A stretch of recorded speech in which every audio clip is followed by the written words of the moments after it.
Imagine walking to your local primary school to vote. It's, a freezing morning, the kind where you can literally see your breath in the air. Right, just a standard election day setting. Exactly. You expect the usual sights, right? Neighbors queuing up, election officials checking IDs, and, of course, uniformed police officers standing by the gates to secure the ballot boxes. Because that's the baseline expectation of safety in a functioning democracy. But instead of police officers protecting the perimeter, you see your unarmed neighbors physically cornering official state vehicles. Oh, wow. Yeah, you watch as ordinary citizens basically demand to search the police before letting them onto the property. So today, we are taking you to a day in central Kenya where the state's monopoly on security just completely evaporated. And the lines between law enforcement, civilian vigilantism, and anonymous terror became terrifyingly blurred. It really is a scenario that shatters the fundamental assumption of modern society, which is, the idea that the state is the ultimate neutral referee. Welcome to the Deep Dive. We are anchoring today's discussion on a single chilling date, July 16th, 2026. Right. And the location is Kalou, that's situated in Nyandarua County, Kenya. The catalyst for all of this was a highly anticipated by-election to fill a vacant political seat. To reconstruct exactly what happened that day, we're pulling from a very specific, deeply documented stack of materials. We've got a lot to get through today. We do. We're looking at on-the-ground reporting from the Daily Nation and the Star. We have formal statements from the Radio Africa Group and official releases from Kenya's Independent Electoral and Boundaries Commission, that's the IEBC. Plus, we had the public declarations from the Directorate of Criminal Investigations, the DCI, alongside statements from key political figures who were, frankly, attempting to control the narrative in real time. So our mission today is to deconstruct how a quiet morning of democratic voting devolved into this chaotic, violent spectacle of masked gunmen, paralyzed police officers, and assaulted journalists. We're really going to explore the mechanics of what happens when a government security apparatus becomes indistinguishable from anonymous violence. And here's where it gets really interesting. The central paradox of this entire event is the inversion of reality. Yeah, that inversion is key. You have unarmed civilians taking on the role of police, while actual heavily armed police officers act as mere bystanders. But before we dive into the mechanics of that breakdown, we really need to establish a crucial baseline for you, the listener. Because the source materials we're unpacking today contain some highly polarized, politically charged allegations. I mean, we are looking at explosive claims from the opposition party, the DCP, and equally forceful counterclaims from the government and the ruling party, the UDA. So we want to be absolutely crystal clear right up front. We are impartially reporting these claims exactly as they exist in the source material. Right, we're not taking a side here. Not at all. We are not endorsing the government's viewpoint, and we are not endorsing the opposition's viewpoint. We are strictly here to map out the narratives, the documented facts, and the clashing realities as they were recorded. So that you can understand the anatomy of this institutional failure. What's fascinating here is that this isn't just a story about one town in Kenya. It's much bigger than that. It really is. Kalou serves as a potent, real-time case study in democratic fragility. It exposes the structural breakdown of authority in a way that applies to literally any high-stakes political environment on the globe. So to understand why that polling station erupted in the afternoon, we first have to rewind to the days just before the vote, to a political climate that was honestly already boiling over. Let's look at the geography and the political map for a second. Yeah. Because Kalou is not just a random dot on a map. No, it's incredibly strategic. Right, this area is the political heartland of Rigathi Gachagua. He's the former deputy president and the current leader of the opposition DCP. And that geographical detail is the engine driving this entire conflict. I mean, in electoral politics, a by-election in a major leader's backyard is never just about the local seat. It's a proxy war. Exactly. It is a highly publicized stress test. The ruling party, represented by their candidate Samuel Machina Nyawaga of the UDA, wasn't just trying to win a seat. They were attempting to plant a flag in the opposition's absolute stronghold. It's a mechanism for projecting power. Think about it. If the ruling party can show strength in the former deputy president's own backyard, it shifts the national momentum. So the stakes for both the DCP and the UDA were just astronomically high. And, when stakes get that high, the tension doesn't politely wait for election day to show up. It bleeds into the days leading up to the vote. According to the source reports, the political maneuvering rapidly turned physical. Yeah, it got real very quickly. Just days before the polls opened, gunshots were heard near a local hotel where DCP members were holding a strategic meeting. A literal shot across the bow. And that instantly triggered an escalation in the public rhetoric. Like, Gachagua came out and explicitly alleged that security officers and state-sponsored groups were actively attacking his supporters to suppress the vote. He is outright accusing the state apparatus, the very people funded by taxpayer money, to keep the peace of acting as a partisan, violent militia. Which is a massive accusation. Huge. And the Interior Cabinet Secretary, Kipchumba Murkomen, responded by completely flipping the script. Oh, yeah. He firmly dismissed the allegations of state intimidation and warned the politicians against incitement, basically accusing the opposition of manufacturing the instability themselves. So you literally have two entirely incompatible realities being broadcast simultaneously. The opposition claims they are victims of a state conspiracy, and the state claims the opposition is orchestrating a panic. But the people actually running the election, the referees, they receive the warning signs clearly. Erastus Ethicon, the chairperson of the IEBC, he publicly flagged violence and the vandalism of campaign materials as severe, immediate concerns heading into polling day. The IEBC was signaling that the environment was compromised. They recognized that the friction between these clashing narratives was translating into physical danger on the ground. I always think of this like a dropping barometer before a hurricane. Oh, that's a good way to look at it. Right, because everyone in the political ecosystem has the meteorological instruments telling them a massive destructive storm is imminent. The dials are spinning, the alarms are blaring in the background, the IEBC is issuing public warnings, but nobody is actually boarding up the windows. They're just standing on the beach arguing over who caused the low-pressure system. Exactly. So I have to ask, if the IEBC chairperson explicitly flagged vandalism and violence before the polls even opened, why does it seem like the state's security apparatus was caught completely flat-footed on the actual day? Well, because in a hyper-contested environment, recognizing a threat and politically authorizing a robust, neutral response to that threat, those are two entirely different logistical processes. Right. There's a gap between knowing and doing. Exactly. Pre-election violence often functions as a signaling mechanism. It's a way for factions to test the boundaries of what the state will tolerate. Testing the waters, essentially. Yes. If the state's security apparatus is fractured, or if there is political pressure not to intervene too aggressively against certain groups, the warning signs just get ignored. The intelligence is there. But the political will to act on it is paralyzed. That paralysis, that extreme climate of suspicion where nobody trusts the official referees, it directly explains the bizarre, unprecedented scene that unfolded on the morning of July 16th. It really does. Let's take you to AC Primary School.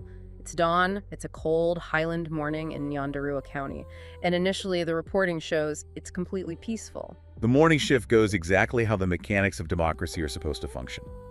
Turnout is steady. Voters are standing in the cold air, queuing up patiently, the ballots are going into the boxes, the civic duty is being fulfilled. But then the sun gets higher, we shift into the afternoon, and the entire sociological makeup of that polling station fundamentally alters. It's like a flip was switched. We see a transition from civic participation to extreme, mobilized paranoia. This is the inversion of authority. The sources describe how residents, ordinary citizens who were just there to cast a ballot, began physically searching police officers and official state vehicles before allowing them onto the school grounds. We really have to unpack the physical reality of that moment because nothing about this was official. No, not at all. There was no local ordinance passed, no citizen deputization program. It was simply a crowd of residents deciding collectively that the official vehicles arriving at their polling station could not be trusted. Which is wild. I mean, how does a crowd of unarmed people physically enforce a checkpoint against armed police? It requires a profound psychological threshold being crossed. For a community to do this, the pre-election rhetoric, those allegations of state-sponsored intimidation we discussed earlier, must have fully metabolized in the minds of the voters. They really internalized it. Exactly. They no longer looked at a police uniform and saw a shield.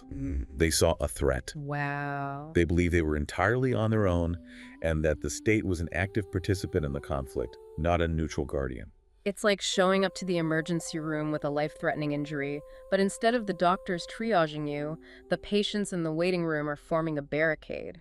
And they're demanding to check the surgeons' medical licenses before letting them into the operating theater. That's a great analogy. It is a total ground-up rejection of the expected social hierarchy. And it creates an incredibly volatile, dangerous vacuum.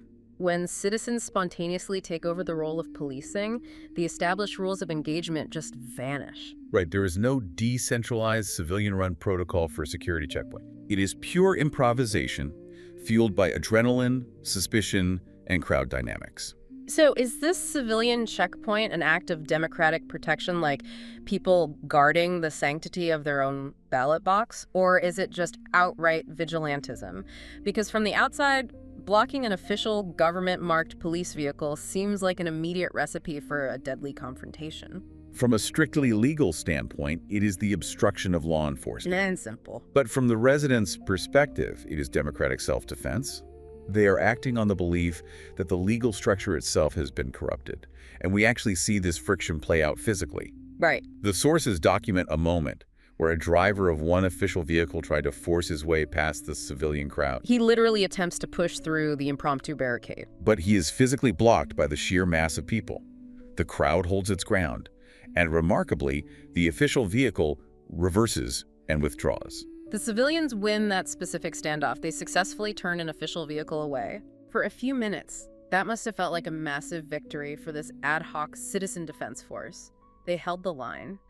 But that victory lasted only minutes. It was very short-lived. Because what replaced that official vehicle is the dark heart of this entire narrative. The official uniformed state retreated, and the shadow state arrived. Minutes after that official vehicle reversed out of the school grounds, 3 unmarked vehicles pulled up to the AC primary school station, and this is where the tension just explodes into overt violence. Witness accounts detail a terrifying escalation. The occupants of these 3 unmarked vehicles stepped out and immediately escalated to lethal force. No hesitation. None. They didn't attempt to negotiate the checkpoint. They opened fire with live rounds and threw tear gas canisters directly into the crowd of voters. And the sources are highly specific about their appearance. These were not men in uniform. They were in street clothes. They were hooded. Right. There were no badges, no insignias, no identification numbers. They systematically assaulted the youths who had been attempting to control access to the polling station. It was a rapid, coordinated, overwhelming application of force designed specifically to shatter the civilian checkpoint. And this wasn't an isolated scuffle at one school either. No, it was spreading.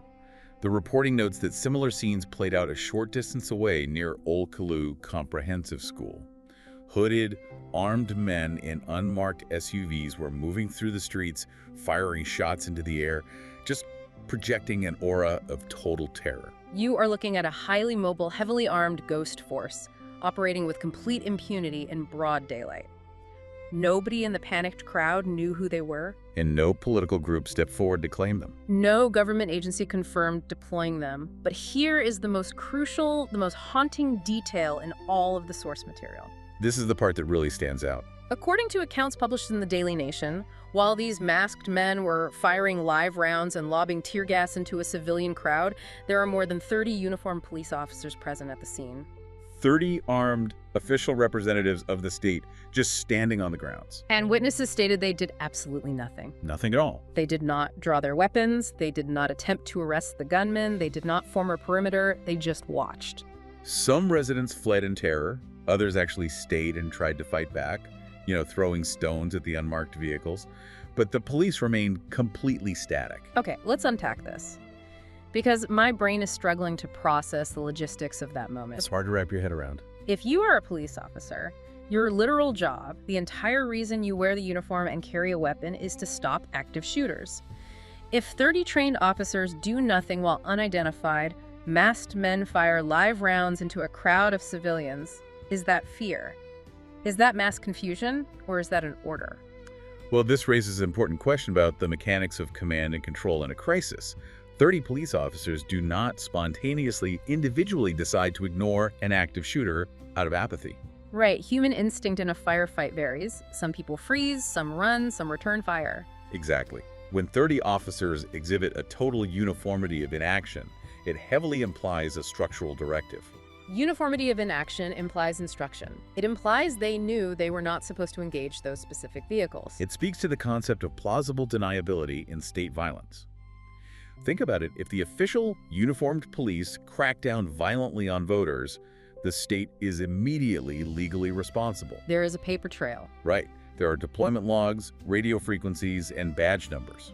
But if an unnamed, unbadged group commits the violence and the official police merely fail to prevent it, the state can claim incompetence rather than malice. And incompetence is politically embarrassing, sure, Right. but malice is an international crime. Exactly. It is the outsourcing of intimidation. You don't need the police to pull the trigger if they are willing to hold the door open for the people who do. But to fully grasp the gravity of this, we really have to look at the logistics required to mobilize a ghost squad. I mean, you don't just conjure 3 unmarked SUVs, a cache of live ammunition, tear gas, and a team of coordinated hooded operatives out of thin air.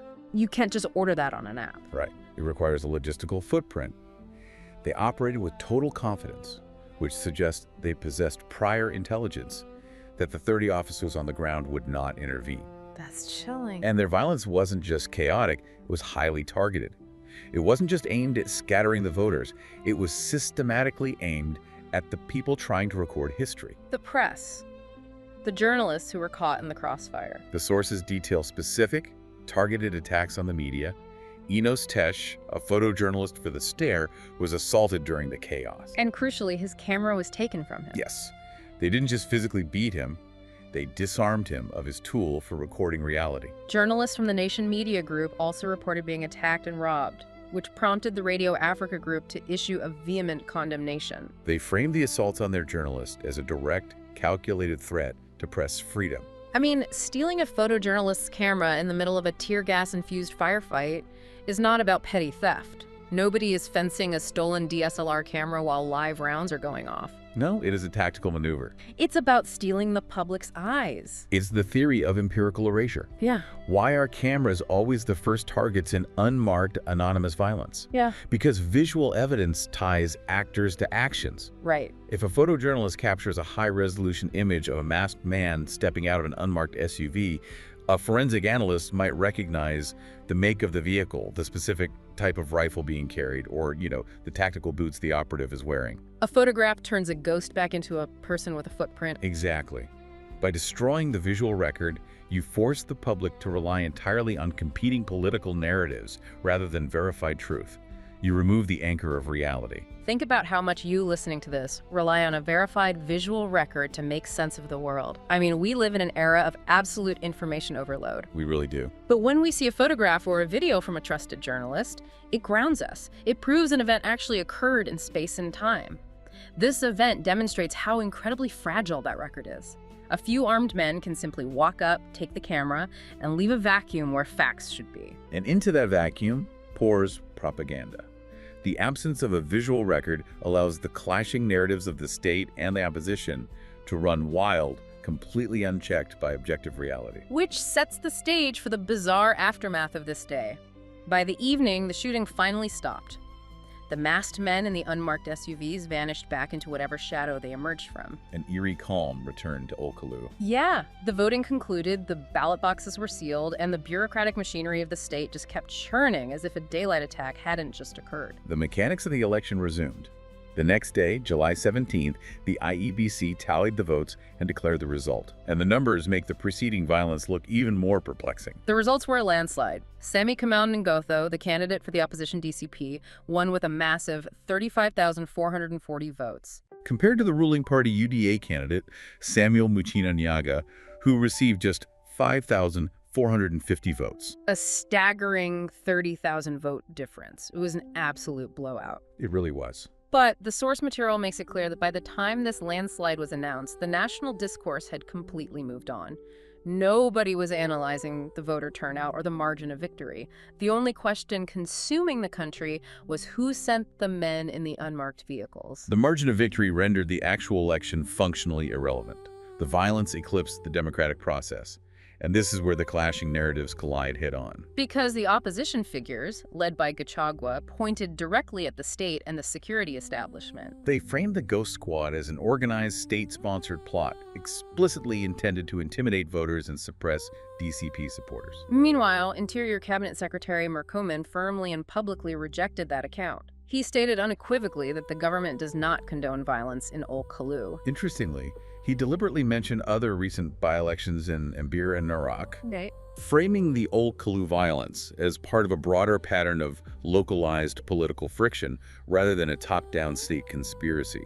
He pledged that anyone responsible would be arrested, regardless of their political affiliation. But the paradox here is glaring. If the goal of the violence was to suppress the vote and help the UDA candidate win, it was a spectacular failure. A complete fail. The DCP candidate won by 30,000 votes.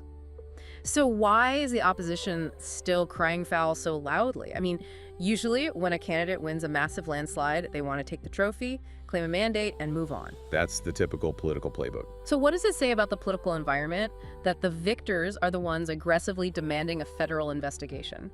It suggests that the violence wasn't seen merely as a sloppy attempt to alter the math of this specific by-election. It was interpreted as a message meant for future elections. A warning. Right. Was the objective simply to prove that an anonymous force could project terror into Gachagua's political heartland whenever it wanted to, regardless of who won the seat? The terror itself becomes the primary objective. The terror is the point, not the ballot box. It's a psychological operation. But then, right into the middle of this swirling debate over state involvement versus local friction, steps a government ally with an explanation that just shatters the logic of the entire situation. Yes. A first-term senator named Ngotho offered a public defense of the local police that actually deepens the mystery exponentially. He argued that the uniformed officers on the ground, those 30 cops who stood by and watched the masked men fire live rounds, actually behaved professionally and were fully prepared to secure the vote. But his explanation for their inaction was that they were overwhelmed by groups mobilized from outside the normal police command structure. Wait, he is defending the cops by saying they were essentially outranked or bypassed by a ghost squad. If we connect this to the bigger picture, Senator Ngotho's statement exposes a massive internal contradiction within the government's own ranks. It really does. By publicly claiming the local police were overwhelmed by a force mobilized outside the normal police command structure, he is functionally shifting the blame away from the Inspector General of Police. Because the Inspector General controls the normal command structure. If it's outside the IG's control, he is inadvertently pointing the finger toward other branches of the security apparatus. Exactly. He is suggesting a rogue element within the state, perhaps within intelligence services or a parallel political militia. Just hijack the town. It reveals a fracturing of the official narrative. You have the Interior CS promising routine arrests and denying state involvement, while a government senator casually admits that a heavily armed force operating outside normal command structures paralyzed the local police. And whenever an official narrative fractures like that, the demand for answers inevitably leads straight into the bureaucratic machinery of the state. Which brings us to the official investigations, or, as it feels when you read the source material, the absolute illusion of an investigation. The bureaucratic reflex. The IEBC released a statement on the evening of the vote condemning the violence. They called it a threat to the integrity of the electoral process and pledged to work closely with security agencies to bring the perpetrators to book. Standard procedural language. It acknowledges the event without actually assigning blame. Then, on July 19, a few days after the dust settles, the Directorate of Criminal Investigations, the DCI, steps up. They announce a formal probe into these armed and hooded individuals. We really need to dissect the specific vocabulary the DCI uses in their announcement. They state they are conducting a forensic examination of evidence, they are analyzing digital material, and they are interviewing witnesses. It sounds good on paper. Right, they claim to be pursuing all credible leads in conjunction with the National Police Service. It sounds incredibly rigorous. It sounds like they have a whole CSI unit deployed in Old Kalou, dusting for prints and running facial recognition. But the sources point out a critical, defining conclusion about both the IEBC and the DCI statements. Yeah, both statements described an elaborate process. Neither of them named a single suspect. And that distinction is everything. In contexts where state complicity is alleged, the vocabulary of justice, words like forensics and digital analysis, can easily be deployed as a smokescreen. It simulates accountability while achieving absolutely none. Exactly. So what does this all mean? Is it a deliberate stalling tactic? You just drown the public in procedural jargon until the news cycle moves on to the next crisis? Well, look at the physical reality of the crime scene. We established earlier that 30 police officers were physically present, standing yards away from the unmarked vehicles, watching the masked men operate. 30 trained eyewitnesses with radios, notebooks, and spatial awareness. So if you have 30 police officers as eyewitnesses, how do you possibly need complex digital material analysis to figure out who was driving those vehicles? It makes zero sense. How are there no suspects? You have 36 of your own personnel who are standing right there. The gap between the incident and any actual accountability speaks volumes. Since those announcements, the text explicitly notes that no findings have been made public. No arrests connected to the core violence have been confirmed. None. And no independent body has issued a determination on who organized or deployed those men. It really forces you to ask, is it possible they actually just don't know who did it? Or is this just the chilling reality of asking the state to investigate potential state-sanctioned violence?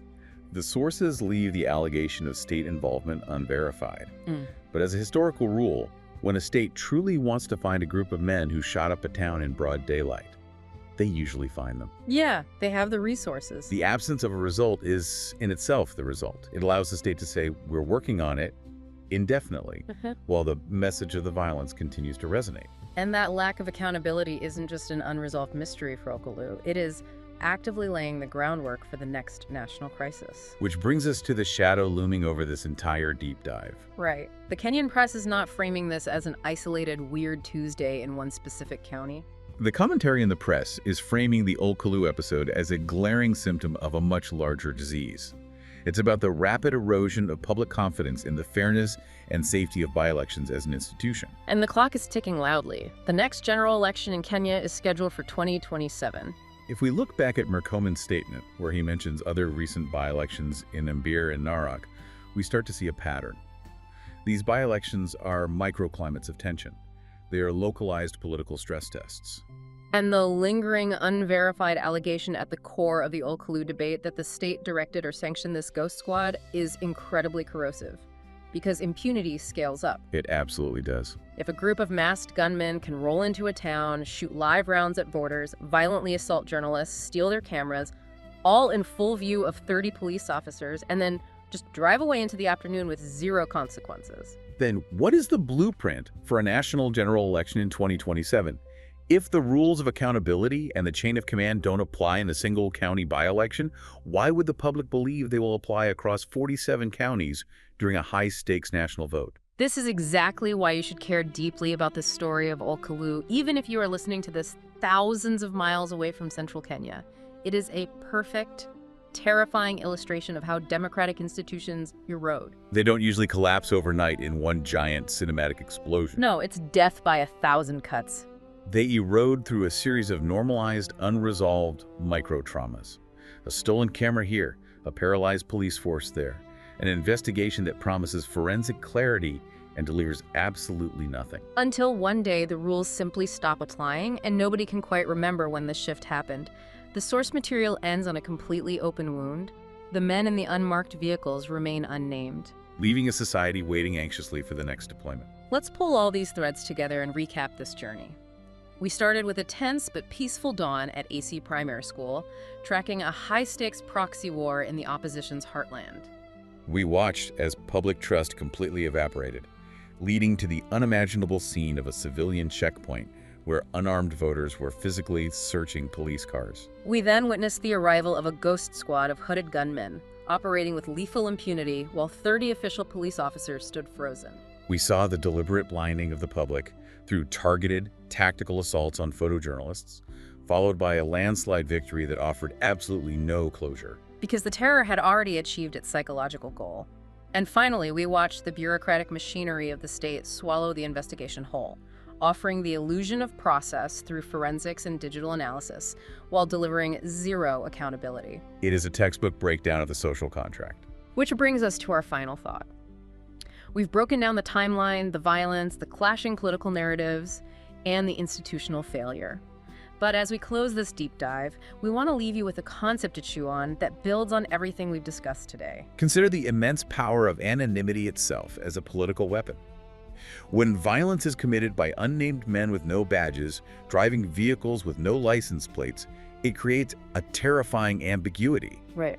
The state doesn't have to take the blame because technically, legally, it wasn't them. The paperwork remains clean. But the public receives the message of fear loudly and clearly. The violence achieves its goal of intimidation without ever leaving a fingerprint. Which is incredibly effective. It forces us to ask a very dark question about the future of governance. In a modern democracy, is the greatest threat the violence we can clearly see and attribute to a specific leader, or the fact that we can never definitively prove who ordered the masked men to step out of the shadows? Is the danger what the state does in broad daylight, or what it allows to happen in the murky, muddy waters where the ghost squads hide? Thank you for joining us on this deep dive. Keep questioning the narratives you are handed, look closely at the investigations that use big words but never seem to end, and never take the presence of a neutral referee for granted. We'll catch you on the next one.